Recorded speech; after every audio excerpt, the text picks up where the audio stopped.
ముందుగా ఈ సినిమాని ఇంత కంప్లీట్ చేసిన తెలుగు ప్రేక్షకులందరికీ నమస్కారం. మీ నాన్నగారికి నమస్కారం. వాళ్ళు చూశారు, వాళ్ళు చూసి ఫస్ట్ ఈ సినిమాని హిట్ చేశారు. వాళ్ళకి థ్యాంక్ యూ. మీ అమ్మగారికి థ్యాంక్ యూ, మీ అన్నలకి థ్యాంక్ యూ, మీ తాతలకి థ్యాంక్ యూ. అండ్ ఇప్పుడు కూడా అదే ఎనర్జీతో అందరూ మీరు వచ్చి ఇక్కడికి వచ్చారు. మీ అందరికీ thank you, thank you, thank you.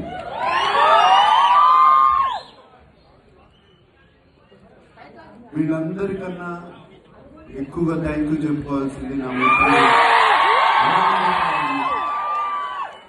36 సంవత్సరాల క్రితం ఈ సినిమా తీసి నన్ను ఒక పెద్ద స్టార్ని చేశాడు. రామ్ గోపాల్ వర్మ మాట్లాడి తర్వాత ఇద్దరం కలిసి మాట్లాడతాం.